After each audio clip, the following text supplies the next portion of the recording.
দর্শক, স্বাগত জানাচ্ছি এশিয়া পোস্ট নিউজে। আপনাদের সাথে আছি আমি ইশরাত জেরি। ৬৭% তরুণ অর্থনৈতিক নিরাপত্তা নিয়ে উদ্বিগ্ন, যোগ্যতা অনুযায়ী কাজ নেই।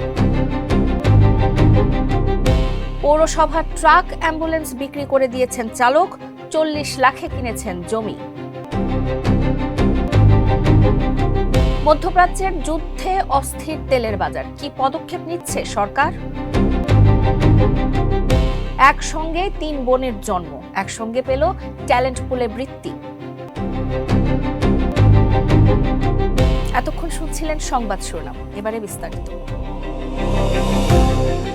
বাংলাদেশের মোট জনসংখ্যার মধ্যে ৬৩.৬৭% তরুণ। বিরাট এই জনগোষ্ঠী দেশের ভবিষ্যৎ, যাদের অর্জনের নানা সূচকের উপরেই মূলত নির্ভর করবে আগামীর বাংলাদেশ। কিন্তু তারুণ্যের এই সম্ভাবনাই দেশের ভবিষ্যতের জন্য বড় চ্যালেঞ্জ হয়ে দেখা দিতে পারে বলে মনে করছেন বিশেষজ্ঞরা।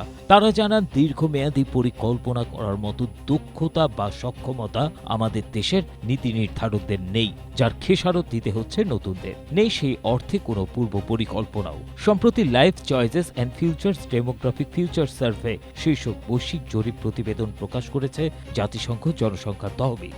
জরিপ অনুযায়ী বাংলাদেশের ৬৭.২% তরুণ অর্থনৈতিক অনিশ্চয়তা, সংঘাত ও বৈষম্য নিয়ে উদ্বিগ্ন। দক্ষিণ এশিয়ার দেশগুলোর মধ্যে এই হার সর্বোচ্চ। একই বিষয় নিয়ে উদ্বেগ প্রকাশ করেছে ভুটানের ৬৬.৩%, আফগানিস্তানের ৫৪.৭%, পাকিস্তানের ৫৩.২%, ভারতের ৪৭.৪% এবং শ্রীলঙ্কার ৪৫% তরুণ। বৈশ্বিক প্রেক্ষাপটেও বাংলাদেশের অবস্থান তলানিতে। ৭৩টি দেশের মধ্যে বাংলাদেশের অবস্থান ১০ম। বাংলাদেশ পরিসংখ্যান ব্যুরোর শ্রমশক্তি জরিপের তথ্য বলছে, যোগ্যতা অনুযায়ী কাজ পাচ্ছে না দেশের প্রায় ১ কোটি মানুষ।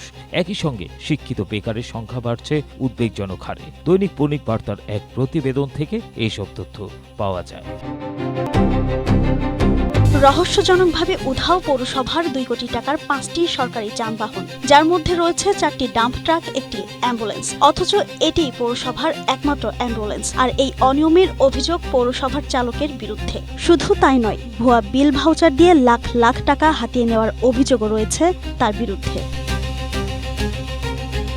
নরসিংদীর মাধবদী পৌরসভার এই অনিয়মের কাণ্ডে নাম জড়ানো চালকের নাম কামাল হোসেন। রাজনৈতিক প্রভাব খাটিয়ে দিনের পর দিন এসব অনিয়ম করেছেন অভিযোগ পৌরবাসী। এমনকি প্রভাব খাটিয়ে পৌরসভার অন্যান্য চালকদের যানবাহন চালাতে তিনি বাধা দেন। ২০২১ সালে কেনা 7টি ডাম্প ট্রাকের মধ্যে মাত্র 3টি রয়েছে পৌরসভার গ্যারেজে। সেগুলো দীর্ঘদিন ধরে অকেজো পড়ে আছে। বাকি 4টি ট্রাকের কোনো হদিশ মেলেনি। পাওয়া যায়নি অ্যাম্বুলেন্সটি। যদিও গেল শুক্রবার জেলা প্রশাসন অভিযান চালিয়ে শিবপুর উপজেলার ইটাখোলা এলাকার একটি গ্যারেজ থেকে 2টি ট্রাক ও একটি পেলোডার উদ্ধার করে। চট্টগ্রাম ইঞ্জিনিয়ারিং মোটর ওয়ার্কস গ্যারেজে এই অভিযান চালানো হয়।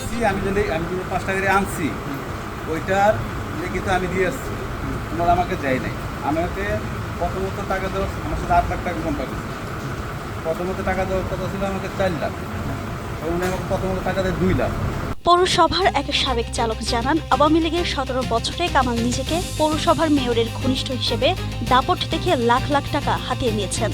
একই কায়দায় 5 আগস্ট আওয়ামী সরকার পতনের পর নিজেকে বিএনপির নেতা দাবি করে টাকা আত্মসাতের পথ প্রসার করেন। 5 মাস আগেই নুরালপুর গ্রামে 40 লাখ টাকা দিয়ে জমি কিনেছেন কামাল। সঙ্গে বাড়িতে লাগিয়েছেন এসি। এক আত্মীয়কে বিদেশে পাঠাতে 15 লাখ টাকাও দিয়েছেন। অথচ তার বেতন মাত্র 9,300 টাকা। পারিবারিকভাবেও ছিল না কোনো সম্পদ।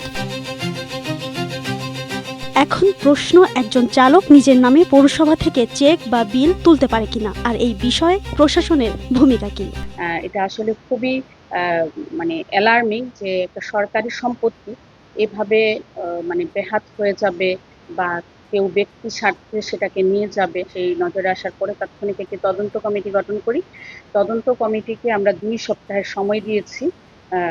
আগামী সম্ভবত 25শে জুলাইয়ের মধ্যে তাদেরকে প্রতিবেদন দেওয়ার জন্য বলা হয়েছে।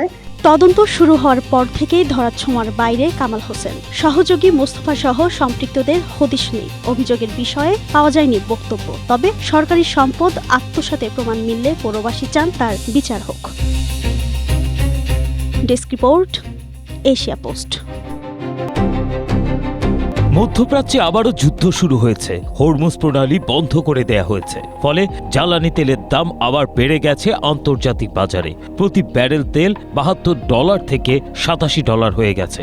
আন্তর্জাতিক বাজারে তেলের সংকট হলে বাংলাদেশ পেট্রোলিয়াম কর্পোরেশনে নিয়মিত সরবরাহকারীরা তেল দিতে অস্বীকার করতে পারে, যেমন গত মার্চে করেছিল। তাই সরাসরি ক্রয় নীতির আওতায় এবার 15টি কোম্পানি থেকে প্রায় 14,000 কোটি টাকার 14,75,000 টন জ্বালানি তেল কিনতে যাচ্ছে সরকার, যাতে বাজারে জ্বালানি তেলের কোনো সংকট না হয়। তবে অভিযোগ রয়েছে 15টি কোম্পানির প্রায় সবকটি ট্রেডিং কোম্পানি, কোনো রিফাইনারি বা তেল কোম্পানি এ তেল সরাসরি বাংলাদেশকে দিচ্ছে না। যদিও আন্তর্জাতিক বাজার দরের চেয়ে প্রায় সব কোম্পানি 5 থেকে 31% ডিসকাউন্ট দেওয়ার প্রস্তাব দিয়েছে।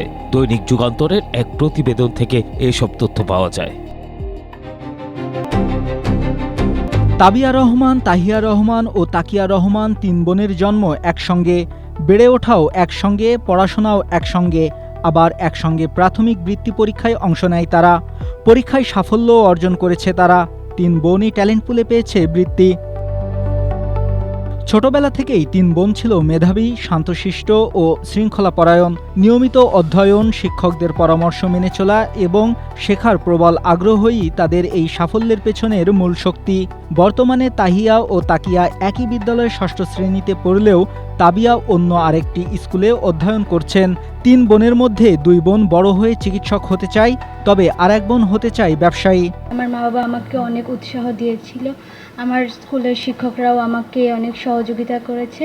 এই বৃত্তিটা পেয়ে আমি সত্যি অনেক খুশি হয়েছি। আমি বড় হয়ে একজন ডাক্তার হতে চাই, আমার জন্য দোয়া করবেন। আমি আপনার বড় হয়ে ডাক্তার হতে চাই। আমি আপনারা আমার জন্য দোয়া করবেন যেন আমি ভালো কিছু করতে পারি বড় হয়ে। আমার বাবা আর শিক্ষকরা আমাকে অনেক উৎসাহিত করেছেন, তারা আমাকে অনেক সাহায্য করেছেন এই ফলাফলটা অর্জন করার জন্য।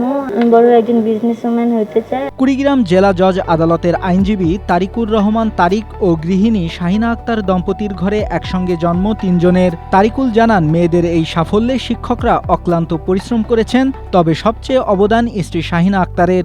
তিনি দিনরাত মেয়েদের পড়ালেখার খোঁজ নিয়েছেন। আমার সন্তানদের শিক্ষক যারা আছেন তারা বেশ সহযোগিতা করেছেন।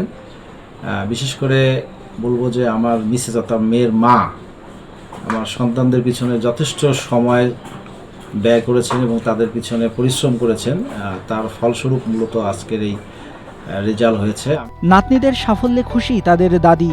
ভবিষ্যতে তারা আরো ভালো ফলাফল করবে এমন চাওয়া তার। আমার মেয়ে ডাক্তারকে সে বৃত্তি দিচ্ছে, পায় না বৃত্তি, কিন্তু সে অনেক উপরে উঠে গেছে।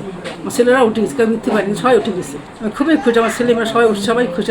আমি নাতনিরা উঠতেছে, আমার খুবই ভালো লাগে। আমি চাই ভবিষ্যতে উজ্জ্বল হোক, কিন্তু আল্লাহর পথে থাকতে হবে। একসঙ্গে জন্ম নেয়া 3 বোনের একসঙ্গে ট্যালেন্ট পুলে বৃত্তি অর্জনের এই সাফল্য কেবল তাদের পরিবারের নয়, গোটা কুড়িগ্রামের জন্যই এক অনন্য গর্বের দৃষ্টান্ত বলে মনে করছেন স্থানীয়রা। Desk report, Asia post.